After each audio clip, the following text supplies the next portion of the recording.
Tudo bem, pessoal? Meu nome é Daniel Moura, eu sou biólogo e diretor do Santuário de Elefantes Brasil e vou falar um pouco sobre o santuário especificamente, né? Vou dar uma passada bem rápida no geral do que são santuários, porque a gente vai ter uma outra palestra falando especificamente de santuários, né? Então eu não quero me aprofundar para não ficar redundante e não conflitar. E a ideia é justamente complementar o que o outro palestrante, que é o Sérgio Greif, recomendo que todos assistam, caso não tenha assistido ainda a palestra dele, é muito boa.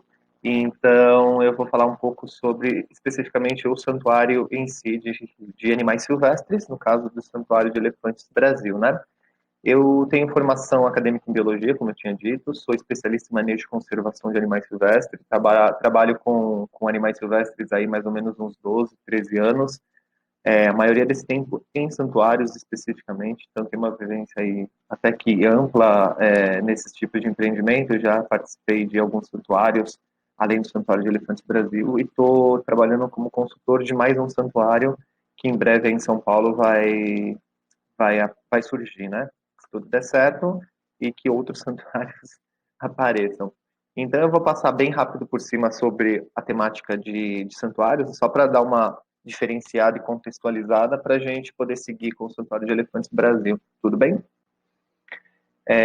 De uma maneira geral, santuários são refúgios, né, para animais de diversas espécies resgatados, não importa se é animal silvestre ou animal doméstico, animal de fazenda, qualquer tipo de animal, que são vitimados de exploração, negligência, abandono, e o objetivo é protegê-los e dar uma oportunidade de se comportarem tão naturalmente quanto possível no seu ambiente natural.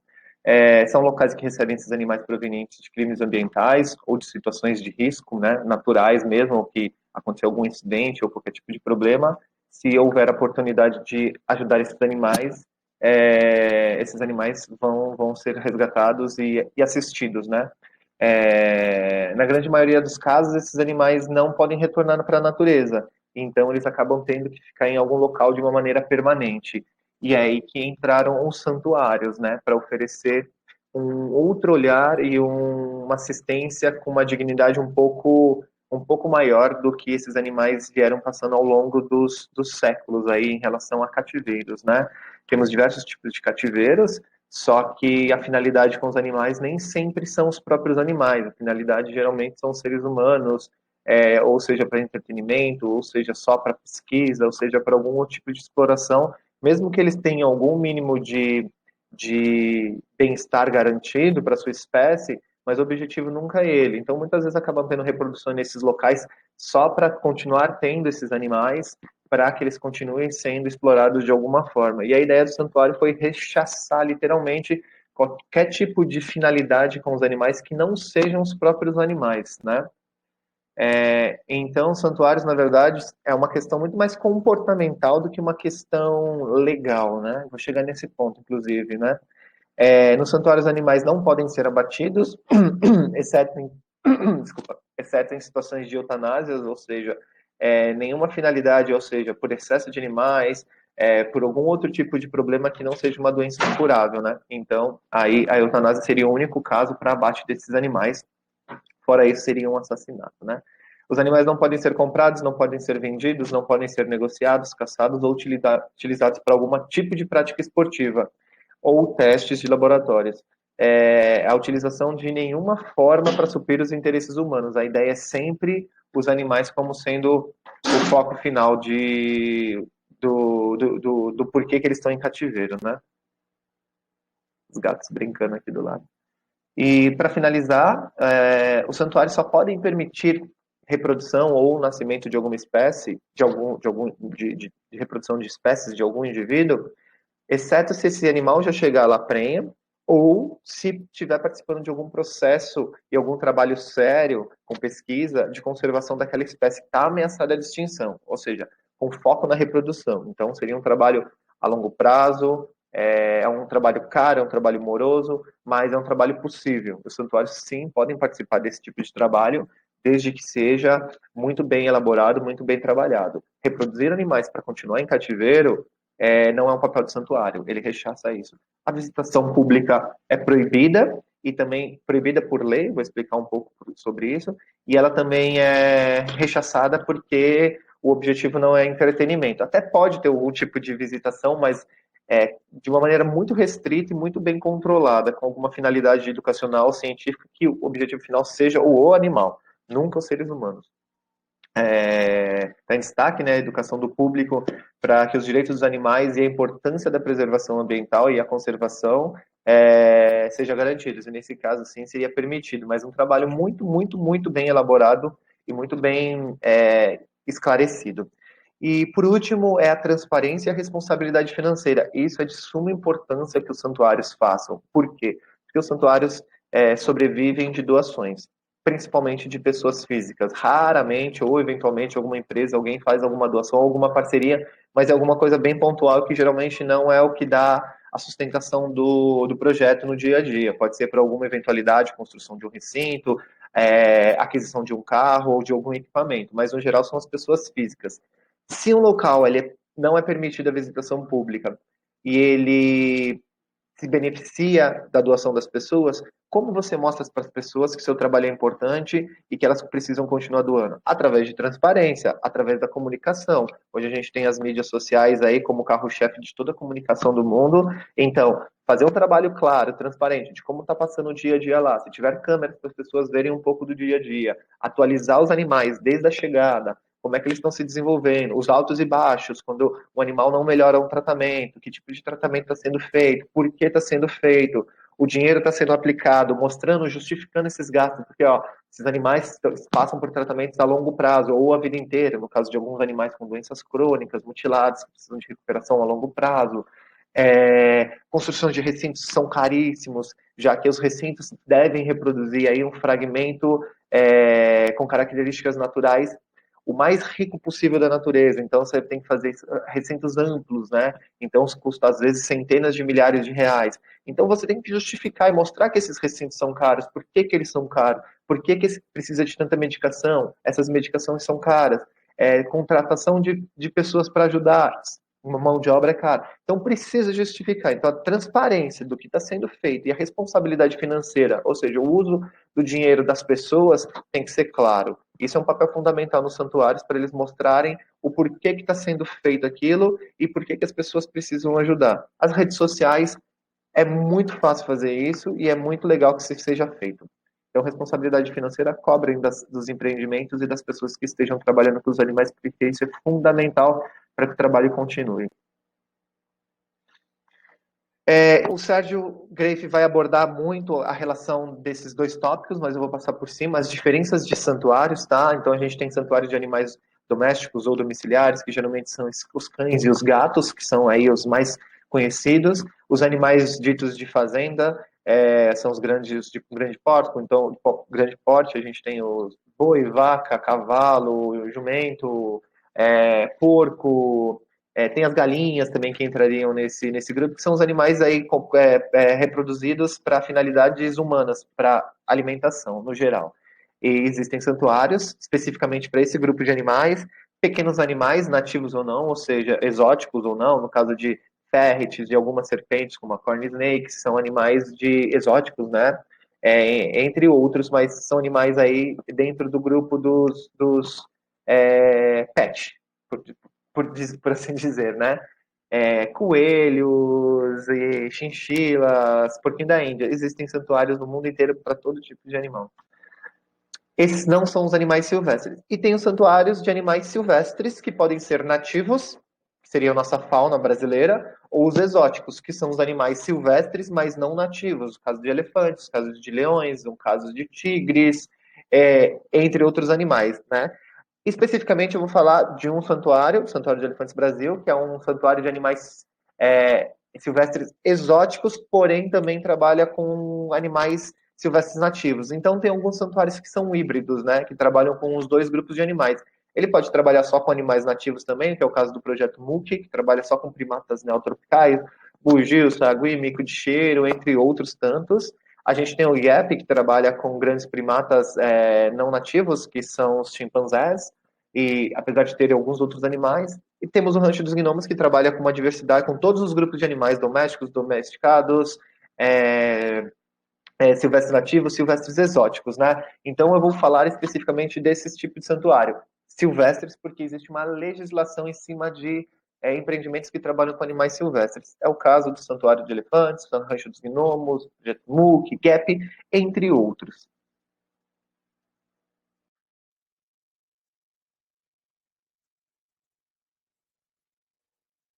Então, vai ter alguns desajustes, mas a gente acerta, né? Então, seguindo, né? A legislação em relação a manejo e conservação de animais em cativeiro se trata apenas de animais silvestres e animais domésticos, domesticados, não existe empreendimentos com uma legislação específica, né? Então, a legislação que trata disso, a mais atual, é a Instrução Normativa 07 de 2015. Sérgio Greco vai abordar um pouco mais com detalhes essa instrução normativa. Ela define quais os tipos de empreendimentos, o que esses empreendimentos se diferenciam do outro, os tamanhos mínimos de recintos, níveis de segurança, as obrigações e os deveres, restrições e o tipo de licenciamento, tá? Os tipos de empreendimentos são esses. Existe um cadastro técnico federal que define aí os tipos de empreendimento que lida com todas as questões ambientais, seja fauna, flora, entre outros, e aí o Cadastro Técnico Federal que lida com fauna em cativeiro, são centros de triagem, centros de reabilitação de animais silvestres, criadores científicos com finalidade de conservação, pesquisa e manutenção de fauna silvestres. Esses que eu deixei em destaque em vermelho são que geralmente os que podem ser um santuário. Santuário não está nessa categoria, porque um santuário não existe na legislação. Por isso que eu falei que santuário é uma questão mais comportamental. Pode ser um desses empreendimentos, mas você pode lidar com uma outra forma que não a forma tradicional que as pessoas nesses espaços lidam com os animais. Por isso que o santuário é uma questão comportamental. Existe aí uma corrente tentando trazer os santuários para a legislação e incluir os animais domésticos e domesticados numa legislação específica que não essa, porque essa é a nível do IBAMA, então o IBAMA trata com animais silvestres. Então seria uma outra categoria, que também existem outras correntes aí tentando brigar por uma legislação específica pelo seu reconhecimento dos santuários. Sérgio também vai abordar, recomendo fortemente a palestra dele. Tá? Ele vai abordar um pouco mais sobre essas questões também, sobre esse ponto, não, também ele vai abordar. Vamos seguindo aqui. Existe uma federação internacional de santuários, né? Os Estados Unidos é o local que mais tem santuários de animais silvestres, tanto que essa federação global de santuários e a Associação de Santuários Americanos ficam nos Estados Unidos. E eles são uma espécie de selo. Eles existem padrões, protocolos, existem certificados, existem manuais, entre outros direcionamentos para o que deve ser um santuário para cada grupo, e eles dão suporte técnico, eles têm manuais específicos para tratamento, para recinto, para manejo, entre outras coisas. Só que é bem elevado o nível de exigência dessas federações, né, dessa Federação Global de Santuários. Então, um recinto, para vocês ter um paralelo, hoje, um recinto, na legislação, na Instrução Normativa 07, diz que um recinto de um grande felino, um leão, um tigre, uma onça, tem que ter no mínimo 75 metros quadrados, isso incluindo aí o cambiamento, que é onde eles, a parte fechada, ou seja, é menor que uma casa, no geral. O recinto de elefante, até 2 elefantes, 1.500 metros quadrados, isso contando com tanque de água, que não é uma piscina, é um tanquinho, e contenções aí com 100, 200 metros quadrados. Não sobra nem 1.000 metros quadrados para esses elefantes usufruírem. Ou seja, é completamente inadequado que a legislação hoje sobre animais em cativeiro exige. Tanto que muitos espaços faz muito além disso, que é um mínimo. O mínimo já devia ser bem alto e ninguém deveria se restringir ao mínimo.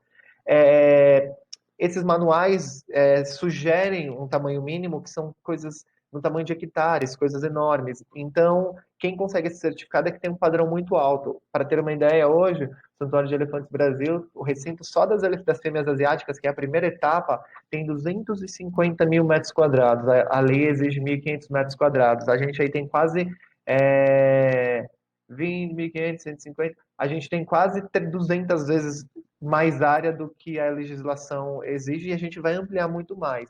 Então, assim, a gente não se restringe a ela. Muitos se restringem a ela e falam que estão dentro da lei, só que eles estão completamente inadequados dentro do que, do que o animal exige. E quando a gente fala de santuário, a gente está falando do animal, e a gente tem que levar em consideração a biologia dele para fazer os recintos, para fazer o manejo e para fazer a dieta. Saindo desse geral de santuários, o que são santuários e o que os santuários deveriam fazer, entre outras coisas, eu vou entrar no Santuário de Elefantes Brasil. O Santuário de Elefantes Brasil é um criador científico com finalidade de pesquisa, então temos responsabilidade recentemente aí de desenvolver pesquisas, a pandemia que dificultou um pouco, vamos produzir aí na área de recuperação vegetal, nos elefantes e na fauna nativa, né? O Santuário de Elefantes é uma organização não governamental sem fins lucrativos, né? É uma ONG que trata especificamente de resgate de elefantes em cativeiros inadequados no Brasil e na América do Sul. Hoje a gente conta com 5 elefantas das 7 resgatadas. O santuário foi fundado em 2014 e as suas práticas iniciaram de fato em 2016, quando chegaram duas primeiras elefantas. Mas a ideia, o embrião do santuário começou lá em 2010. Eu participo do santuário desde 2013 e como voluntário, em 2018 eu assumi como um dos diretores, né, na nova formação da equipe do santuário. Eu acredito que esse vídeo esteja passando para vocês. Para mim ele não passa, por conta da apresentação no site que eu estou fazendo, que é no Canva. Então eu vou falar um pouco em cima desse vídeo, porque se ele estiver passando, vocês assistem, ele é um panorama geral do que é o santuário. Então o santuário hoje é uma comunidade de 1.100 hectares, ou seja, é gigantesco, tem aí 1.100 hectares, quase 10 milhões de metros quadrados, seria isso. Era uma fazenda de gado antigamente, e toda essa área onde era pecuária, que era uma área degradada, foi super recuperada com a presença dos elefantes e com a ausência do gado nessa área. Como eu disse, o santuário trabalha de uma forma respeitando a biologia dos elefantes, ou seja, amplas áreas com vegetação natural, com elevações, com morro, com riacho, com lagoa, só que é uma área controlada. Então é uma área gigantesca. Desses 1.100 hectares, 25 hectares hoje são destinados às fêmeas asiáticas. O primeiro recinto que a gente fez foi por fêmeas asiáticas. A maioria dos elefantes em cativeiro no Brasil são fêmeas asiáticas porque eram as mais exploradas pelo circo. Por quê? Não tem presa, naturalmente. O gênero fêmea da espécie asiática não tem matim, né? Não tem a presa. Elas são mais dóceis e elas são menores. Era muito mais fácil de explorá-las. Então, em relação aos africanos ou aos machos asiáticos, né? Então, por isso que a maioria dos elefantes em cativeiro são sempre fêmeas asiáticas. Por isso que o santuário começou o projeto por aí. O santuário está numa campanha de arrecadação de fundos para a construção do recinto dos machos asiáticos próximo das fêmeas. Na natureza eles vão viver os elefantes asiáticos. As fêmeas, como os africanos, vivem em grandes grupos de fêmeas lideradas pelas matriarcas. Eventualmente tem machos quando eles são jovens, aí até a fase de sair do grupo, lá para os seus 12 anos, um pouco mais, um pouco menos, quando eles já estão aptos para entrar na vida sozinho. E eles se reencontram geralmente para reprodução. Então os comportamentos deles não são de grupo, do macho e da fêmea. Então o macho vai ficar separado também para não ter reprodução. Não visamos reprodução, já que o objetivo do santuário é dar um fim digno para esses animais que viveram aí a sua vida em circos, principalmente, explorados, ou em zoológicos com condições inadequadas de cuidar desses animais, né? Depois a gente vai construir, está construindo já o recinto de fêmeas africanas separado também, e por último a gente vai construir dos machos africanos. Existem 2 espécies de elefantes, africanos e asiáticos. Existem as suas subespécies, mas basicamente africano e asiático são comportamentos completamente diferentes, dieta diferente, então eles não podem ficar juntos. Então vai ser separado espécie e gênero, e os gêneros vão ficar próximos, macho e fêmea, né? Então essa área de 1.100 hectares, provavelmente em algum momento ela vai chegar a ser ocupada por 300, 400 hectares, aí quando a gente estiver no pico máximo de elefantes. Então, para receber mais elefantes, precisamos ter que a área seja ampliada. A gente não simplesmente pode jogar elefantes lá e pronto, acabou. Cuidado com cada um é bem delicado. Os elefantes têm diversos problemas de saúde, eles precisam de tratamento diário, precisam de medicina especializada, crescendo conforme os elefantes estão chegando. Então é bem burocrático e bem moroso para que o trabalho não seja feito da melhor maneira possível, pensando sempre nos elefantes, né? Seguindo, A missão do santuário é promover e ajudar na reabilitação de elefantes em cativeiro, propiciando ambientes que reproduzam a natureza, por isso aí que são esses 25 hectares, 250 mil metros, 28 hectares, aliás, 280 mil metros quadrados.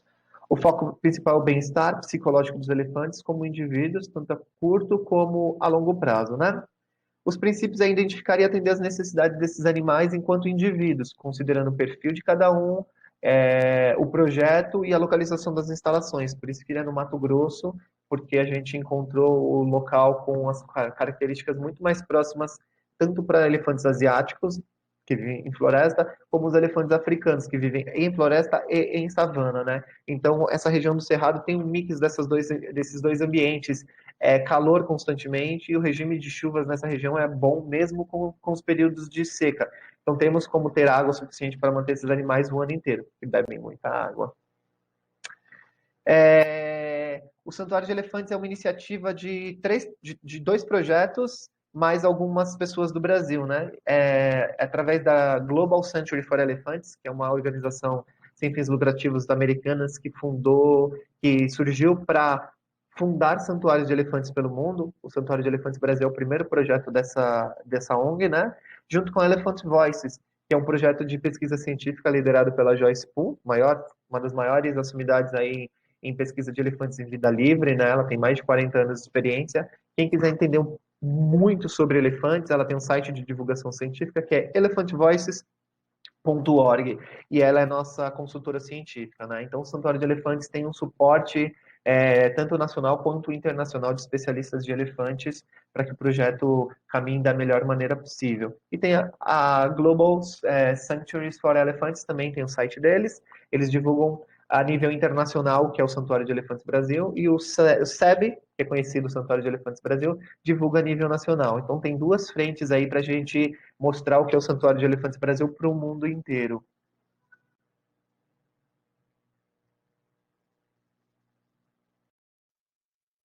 Então, seguindo, achei aqui. Tá. Eu vou para transferências agora, falar um pouco das elefantas, né, que já passaram pelo santuário, que iniciou aí as primeiras transferências em 2016. 2014 a 2016 foi só a construção da primeira etapa do santuário, que é o Centro Veterinário Amplo, e o Pátio do Recinto das Meninas, né? As duas primeiras foram a Maia e a Guida, elas tinham na época 44, 42 anos, isso em 2016. E elas duas foram transferidas, foi um acordo feito com o Ministério Público, elas viviam acorrentadas, na foto acho que não dá para ver a corrente, é grande para vocês, talvez dê nas patas, numa área minúscula, uma corrente aí de 8 metros, 5 metros, elas não podiam se tocar, tentavam se tocar, ficavam de frente perto uma da outra, e uma cerca elétrica que cortava elas, cruzava elas, e uma área toda fechada de cerca elétrica. É uma fazenda gigantesca e essas elefantas ficavam acorrentadas nessas condições, sob sol e chuva. Elas viveram 40, 30 e poucos anos em circo, e os últimos 6 anos, até ser resgatadas, 2010 a 2006, elas viveram nessa fazenda em Paraguaçu, interior de Minas, sem proteção contra chuva, contra sol, pisando nas fezes, pisando na urina. Na foto da direita dá para ver a Guida com o corpo, com o bumbum, como se estivesse para dentro, e as patas traseiras dela meio que cruzando com as dianteiras. Isso é um problema visível de problema gastrointestinal, além de outras infecções que ela tinha. Então, elas tinham diversos desconfortos, né? Além das correntes, alimentação inadequada, sol, chuva, estereotipia de comportamento, elas ficavam balançando para lá e para cá porque estavam frustradas, estavam tristes, estavam deprimidas. Então, assim, passaram por violência física e psicológica aí por 4 décadas, até ir para o Santuário de Elefantes. Na sequência, a segunda transferência aconteceu só 2 anos depois, que foi a Hannah, uma elefanta aí de mais ou menos 50, 60 anos, que vivia numa fazenda em Aracaju, né, numa cidade próxima a Aracaju, né, vizinha. Ela estava nessa área pequena, era uma fazenda gigantesca, mas também a mesma coisa, uma área bem pequenininha. Eles estavam tentando transformar num zoológico esse lugar, não deu muito certo. Essa construção aí foi a tentativa de construção de uma área para ela, tanto que nem tinha telhado, o telhado era todo furado e tinha aquela tendinha ali do lado da caixa de transporte na foto da direita que dá para ver onde ela ficava. Ela ficava rodando em volta daquilo porque o sol ia virando e ia pegando nela, então ela ficava em volta daquilo. Não tinha água no tanque dela na piscina, ela vivia num calor absurdo ali, sem nenhum tipo de proteção para ela. Alimentação inadequada, entre outros. O pessoal da própria fazenda nos procurou para doar ela, porque eles falaram que eles não tinham condições de cuidar dela. Foi a transferência mais tranquila. A Maia Guida teve que ir na justiça, no Ministério Público, para conseguir a transferência dela que fosse autorizada, né? E aí foi uma transferência de 5 dias de viagem. As logística e as viagens são extremamente complexas, extremamente delicadas, extremamente minuciosamente desenvolvida para que evite-se o máximo possível de riscos e como resolver os problemas no meio do caminho. Então, 5 dias de viagem corrida, praticamente com pequenas paradas, é extremamente cansativo, né? Para o elefante e para a equipe que está envolvida, porque tem que estar atenta e para prestar atenção em todos os movimentos do elefante e do entorno para que aconteça, que ocorra tudo da melhor forma possível, né? Então tem toda essa logística para se fazer uma transferência. A mais complexa de todas foi a da Ramba, que foi em 2019, na sequência. Ela veio do Chile, foi uma operação de guerra para trazer a Ramba. Ela vivia com circo aí por também uns 40 anos, 50 anos vivendo com circo, até que ela foi resgatada por uma ONG, a Ecópolis, no Chile, e ela foi encaminhada para um zoológico provisoriamente. Então ela viveu lá de 2011 a 2019, até 2019 até ser transferida para o santuário. A burocracia para se trazer um animal desse porte de fora do Brasil para o Brasil é muito complexa. Existe uma legislação que não permite a entrada de alguns tipos de animais, alguns grupos de animais, principalmente os que foram muito explorados e traficados por circos, que são os elefantes, são hipopótamos, são grandes felinos, são grandes primatas. Esses animais eles só podem entrar no Brasil se houver conhecida a origem de nascimento deles, ou seja, se eles nasceram em cativeiro. Para quê? Porque se o animal não nasceu em cativeiro e tem um documento que esse animal de propriedade X, mas não tem uma origem, um documento oficial que ele nasceu em cativeiro, esse animal é proveniente de tráfico automaticamente. Então, uma maneira de se combater isso foi a Instrução Normativa 93, que define quais animais poderiam entrar ou não para combater o tráfico. E quem poderia receber esses animais, geralmente? Zoológicos, porque é um empreendimento de fauna aí existente há muitos anos, no qual, teoricamente, é o local que os animais desse tipo podem ficar legalmente abrigados, né? E não é levado em consideração santuários, porque santuários, teoricamente, não existem na legislação, mas existem outros empreendimentos, como mantenedouros, criadores científicos. Então, até superar isso com o IBAMA, demorou aí 2, 3 anos. Então, demorou e atrasou muito a transferência da Ramba. Por que eu estou contando tudo isso? Porque a Ramba tinha insuficiência renal crônica, ou seja, uma doença incurável, e você consegue mitigar aí os sintomas e dar uma qualidade de vida se os tratamentos são feitos precocemente e se feitos da maneira correta. Só que ela ficou 11 anos. Era sabido antes dela ir para o santuário em 2019. Em 2012 foi descoberto que ela tinha insuficiência renal, ou seja, provavelmente ela tinha até antes disso. Então ela passou sem o tratamento adequado lá no Chile todos esses anos. Então era uma idosa com problema renal crônico. Então foi o que acabou acontecendo, ocasionando a morte da Ramba. Ramba foi transferida para o Santuário de Elefantes e 2 meses depois ela veio a óbito por conta dessa insuficiência renal. Sabíamos que ela não ia viver muito tempo, não sabia quanto seria esse tempo, né? Foi pouco, infelizmente.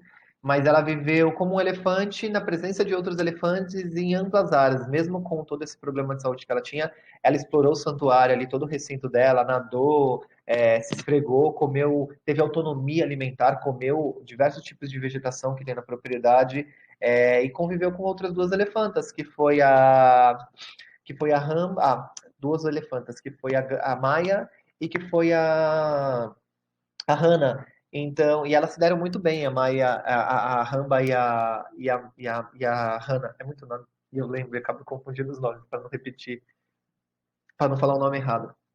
Mas ela teve 30, 60 dias aí de vida de um elefante, né? Então, o Santuário de Elefantes não mede esforços para que os elefantes, nem que tenham um dia de vida como um elefante, a gente não vai poupar esforços para tentar trazer esses elefantes e oferecer essa qualidade de vida para eles. Infelizmente, a Ramba viveu pouco porque ela já tinha uma doença que onde ela estava não podia ser tratada. E todo esse imbróglio para conseguir trazê-la foi o que acabou dificultando aí o tratamento para que ela pudesse ter mais alguns anos de vida.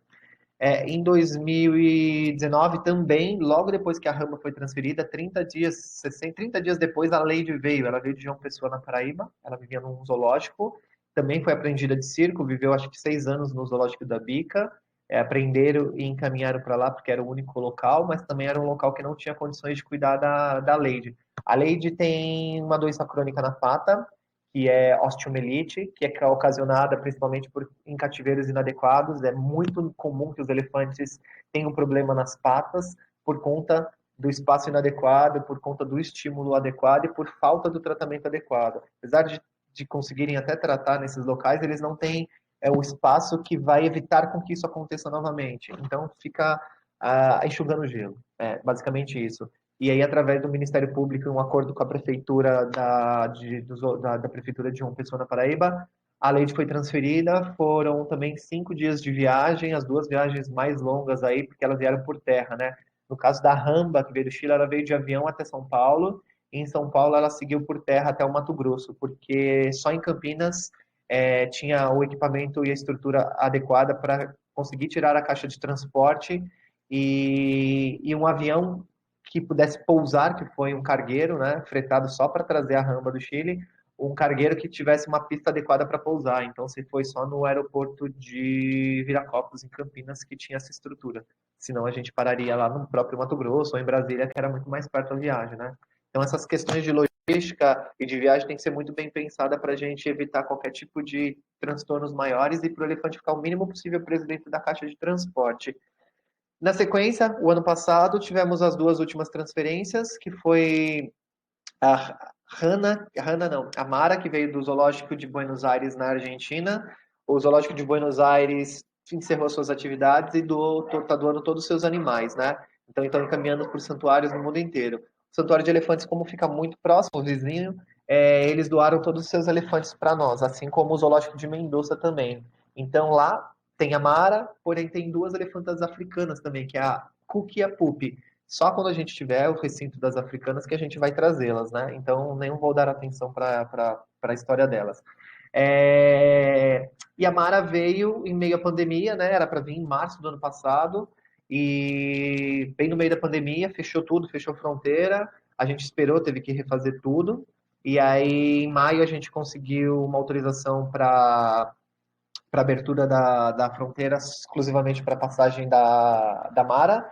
Então foi toda uma estrutura feita de uma forma distinta. Geralmente o santuário vai até o local e volta com o elefante. Dessa vez a equipe da Argentina teve que vir até a fronteira.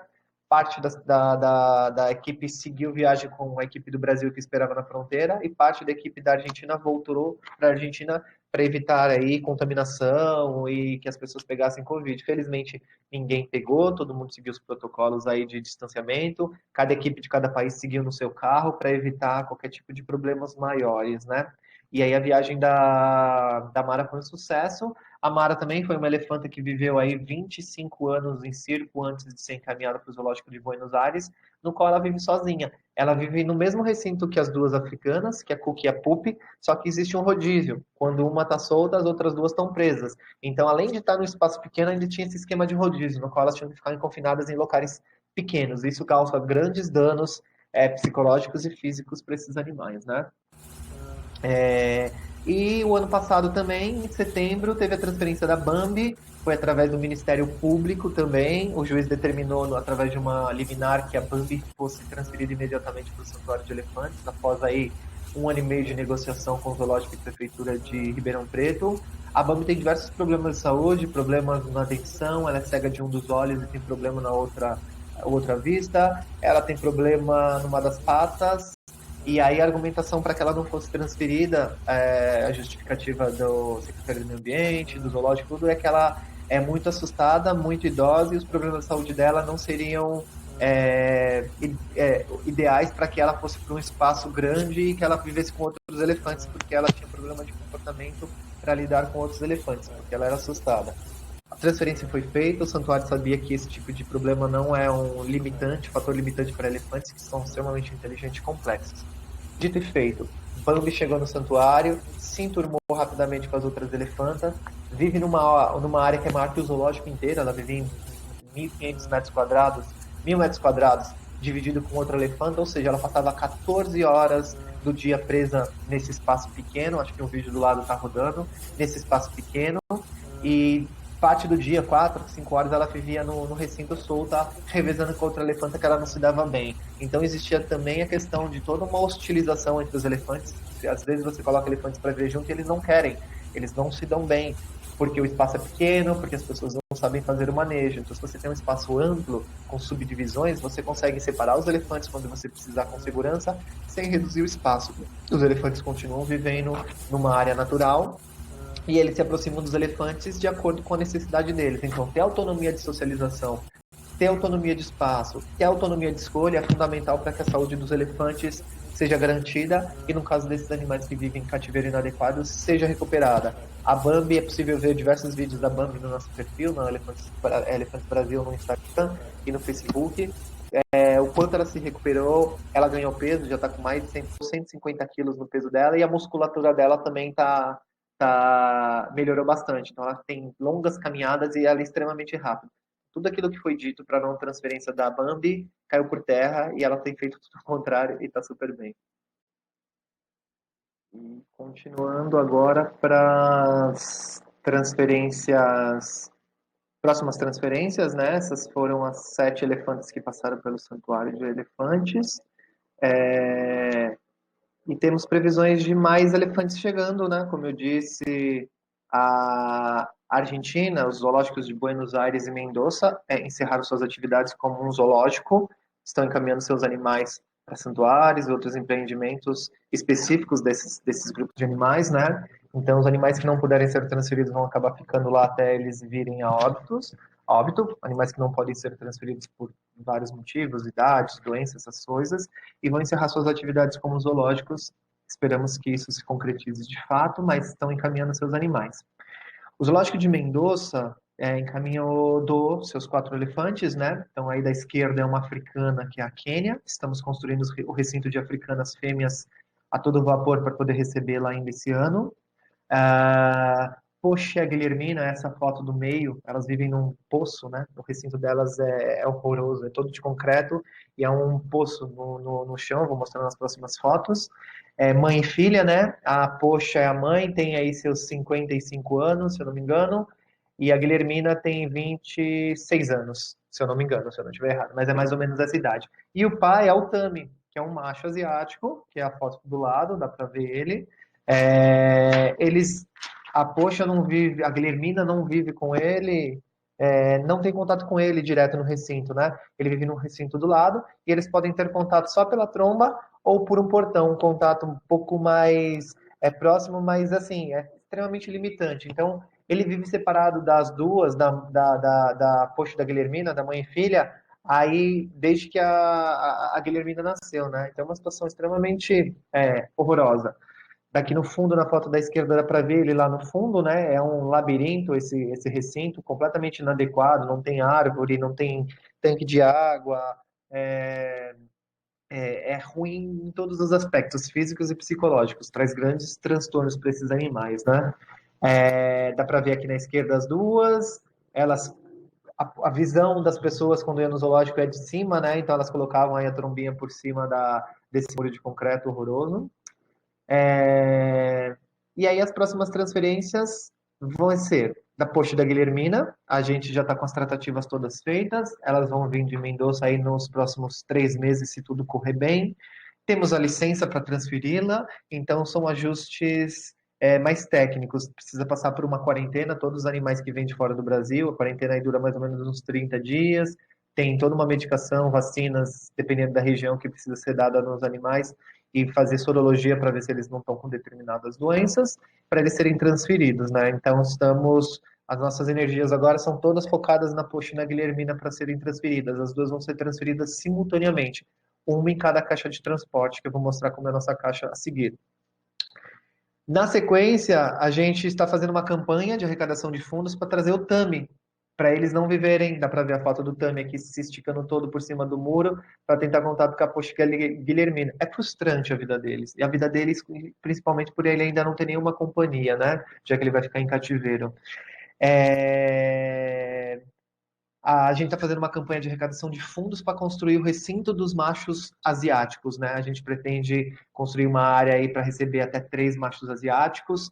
Tem o Tami que já foi doado e a gente precisa correr com com essa arrecadação. Então a gente tem uma campanha que chama Vem Tami, que está no nosso Instagram, tem um link lá para doações. O Santuário sobrevive de doações. Então essas campanhas específicas são fundamentais para que a gente consiga acelerar o processo de construção e ampliação das áreas, né? Então a gente tem a área das fêmeas asiáticas, está construindo a área das fêmeas africanas, que já arrecadamos fundos para isso, e agora estamos arrecadando fundos para os machos asiáticos, e tem mais outros machos asiáticos na nossa mira aí para, se der tudo certo, também fazer companhia para o Tami aí no recinto, né? Um pouco do trabalho que é feito no santuário, né? A gente trabalha a partir da hora que os elefantes chegam no santuário, como é que eles são tratados, né? Todos eles passam por um treinamento, que é um condicionamento operante através de reforço positivo. Então, eles passam por treinamento no centro veterinário para que eles obedeçam alguns comandos. Quando eles obedecem esse comando, eles são beneficiados com alguma comida que eles gostem muito.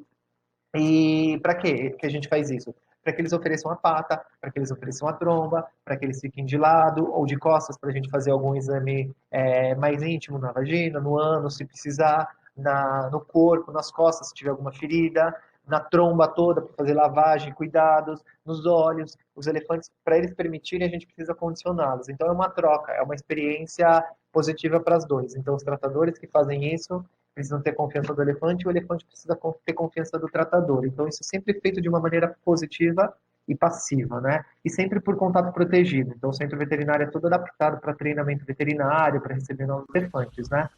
Aqui no vídeo dá para fazer não necessariamente só dentro do centro veterinário. Se os elefantes estiverem afastados e for a hora de treinamento deles, dá para fazer qualquer parte da grade do santuário. É feito de tubo de aço de exploração de petróleo, então foi feito todo um cuidado para conter esses elefantes dentro dessas áreas para que eles não saiam e para que a gente possa trabalhar da maneira aí mais positiva. Como é feito esse elefantes, né? Aqui no vídeo dá para fazer não necessariamente só dentro do centro veterinário. Se os elefantes estiverem afastados e for a hora de treinamento deles, dá para fazer qualquer parte da grade do santuário. É feito de tubo de aço de exploração de petróleo, então foi feito todo um cuidado para conter esses elefantes dentro dessas áreas para que eles não saiam e para que a gente possa trabalhar da maneira aí mais positiva. Como é feito esse elefantes, né? Aqui no vídeo dá para fazer não necessariamente só dentro do centro veterinário. Se os elefantes tiverem a reforço positivo, é um bastão com um objeto na ponta, uma bola, e a gente aponta para o lugar que a gente quer que o elefante faça o movimento. E aí é feito um clique ou um apito.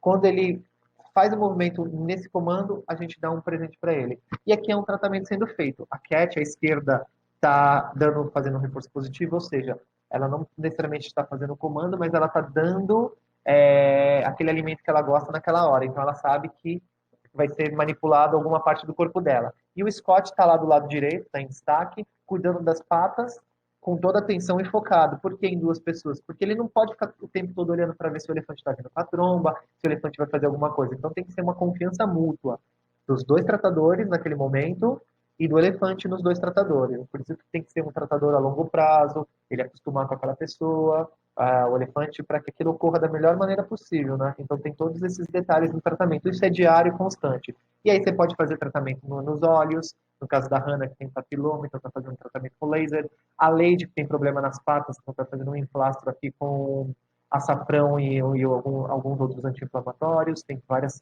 tipos de medicações naturais e alopáticas que os elefantes podem tomar, dependendo do tipo de problema que eles tenham, né?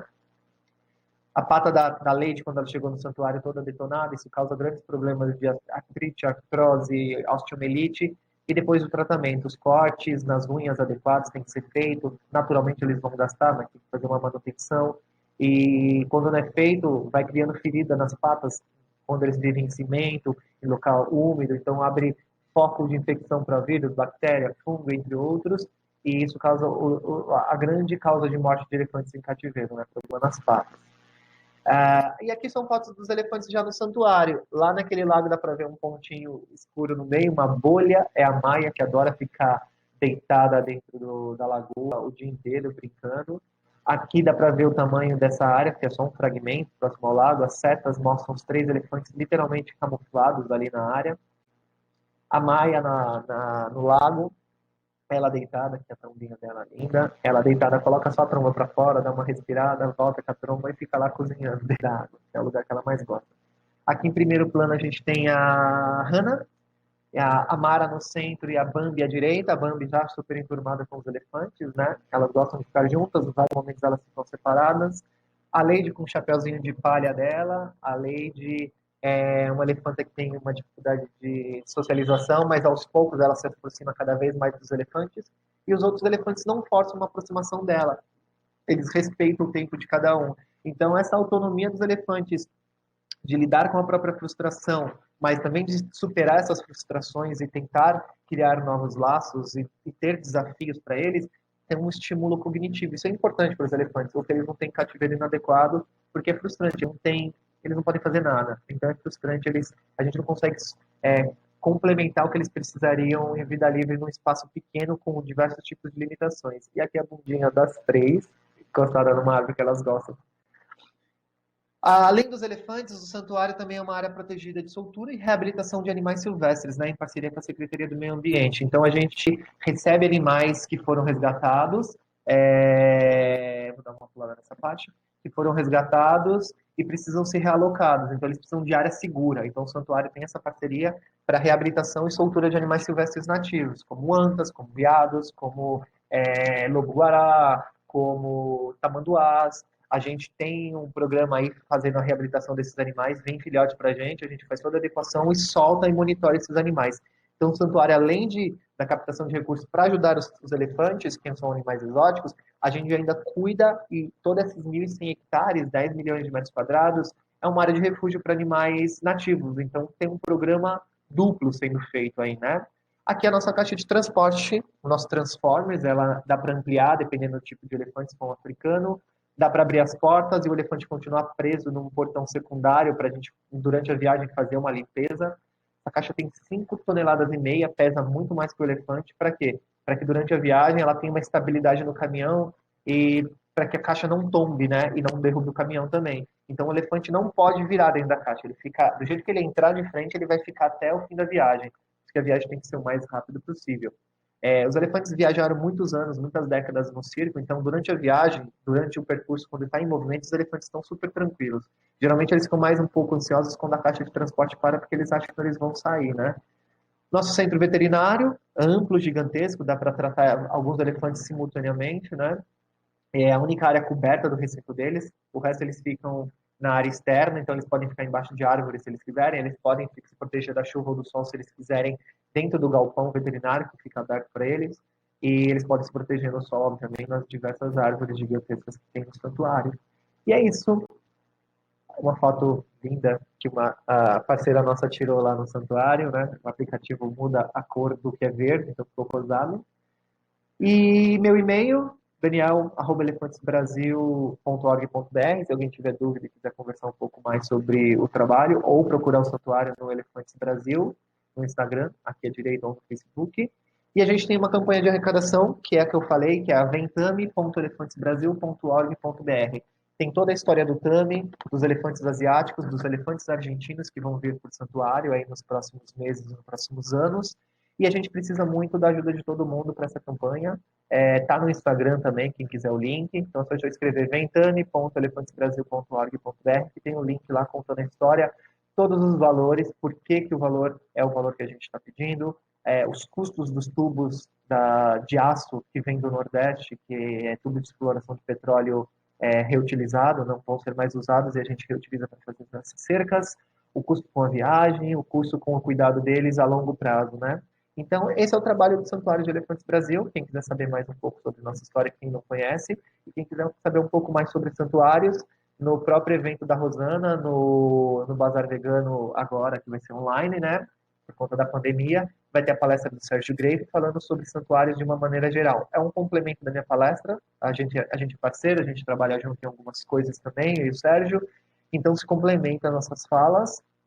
E agradecer a Rosana pelo convite de participar, ceder espaço para a gente falar um pouco sobre o santuário e o espaço que ela cede para diversas ONGs e diversos pequenos empreendedores aí que estão lidando com o veganismo meio que à margem aí do que a sociedade aceita, né? Então é uma luta aí que todo mundo precisa se unir e se ajudar da melhor maneira possível, principalmente os trabalhos que são sérios, né? Então, obrigado a todo mundo por ter assistido até aqui. E qualquer dúvida pode me procurar. E meu perfil no Instagram é Daniel F. Moura. Só me procurar lá também, que tenho o maior prazer em esclarecer qualquer dúvida e curiosidade para todo mundo. Um grande abraço.